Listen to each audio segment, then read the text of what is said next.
kita bukan sekedar berkumpul, kita juga bukan sekedar merayakan, tetapi lebih dari itu, kita ingin di sini semuanya meneguhkan komitmen untuk semakin memahami, komitmen untuk semakin melaksanakan ajaran kebangsaan dan ajaran kenegaraan Bung Karno.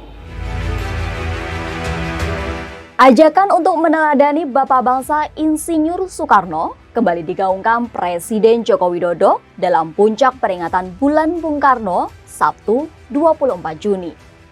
Ketua Umum PDI Perjuangan Megawati Soekarno Putri yang juga Putri Soekarno menegaskan, semangat juang Bung Karno perlu terus digelorakan khususnya kepada kader PDIP menjelang pertarungan pemilu 2024. Sobat bisnis, inilah Fokus.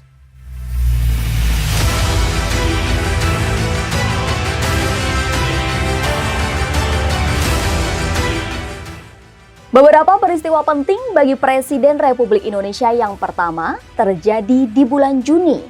Mulai dari hari kelahiran, tanggal wafat, hingga lahirnya Pancasila pada 1 Juni yang diprakarsai oleh Soekarno. Alasan tersebutlah menjadikan Juni selalu diingat menjadi Bulan Bung Karno. Dedikasi Bung Karno sepanjang hidupnya untuk memperjuangkan kemajuan bangsa Indonesia dan perdamaian dunia juga menjadi alasan lainnya. Lahirnya dasar negara Indonesia Pancasila tak lepas dari perjuangan Bung Karno. Dalam sidang pertama BPUPKI yang bertugas mempersiapkan kemerdekaan bangsa Indonesia, sejumlah tokoh menyampaikan pidatonya terkait perumusan asas negara, di antaranya Muhammad Yamin, Supomo, dan Soekarno.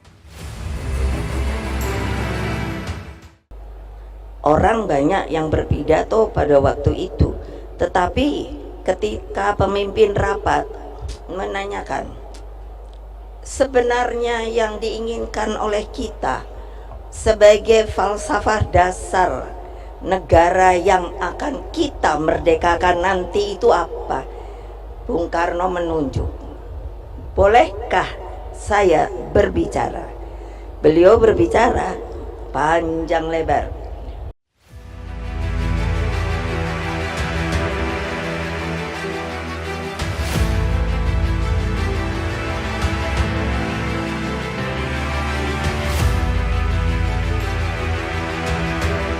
Tepatnya 1 Juni, Soekarno memperkenalkan 5 sila.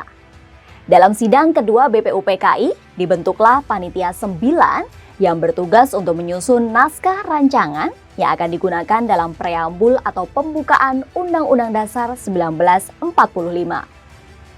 Hasil pertemuan Panitia 9 dituangkan dalam Piagam Jakarta.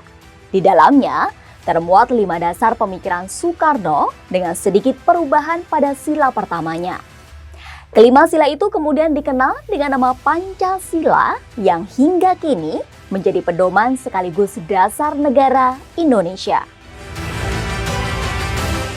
Presiden Jokowi yang hadir dalam acara Puncak Bulan Bung Karno menyatakan, pemerintahannya sedang meneruskan dan mengembangkan gagasan-gagasan besar Bung Karno. Apa yang dilakukan oleh pemerintah saat ini adalah kita sedang melaksanakan, kita sedang meneruskan, kita sedang mengembangkan langkah-langkah besar dan gagasan-gagasan besar Bung Karno. Sangat jelas, Bung Karno telah memberikan arah perjuangan kita. Jadilah Indonesia bangsa yang besar.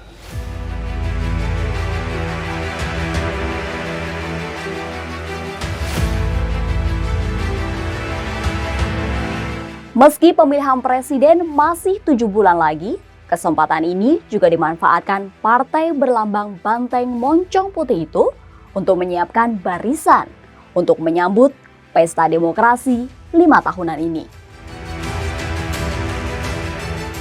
Megawati di hadapan lebih dari 100.000 kader dan simpatisan dari tingkat anak ranting hingga pusat, dari Sabang sampai Merauke, mengajak untuk bergotong royong memenangkan Ganjar Pranowo.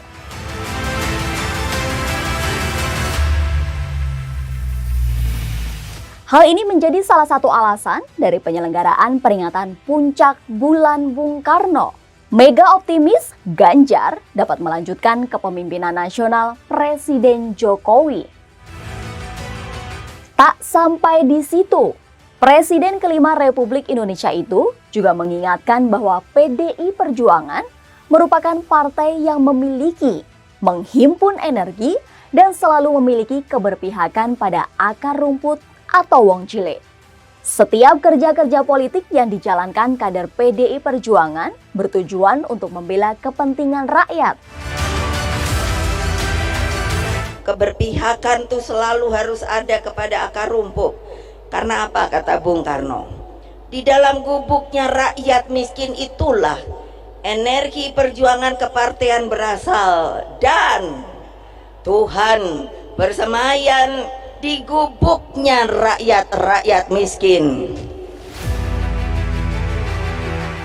Bulan Bung Karno menjadi pengingat kita untuk selalu meneladani pemikiran-pemikiran Bung Karno dalam mengisi pembangunan Indonesia. Seperti salah satu seruannya yang masih relevan untuk kita gelorakan saat ini. Warisi apinya, jangan warisi abunya. Warisi semangatnya yang menyala-nyala untuk mengantarkan Indonesia maju.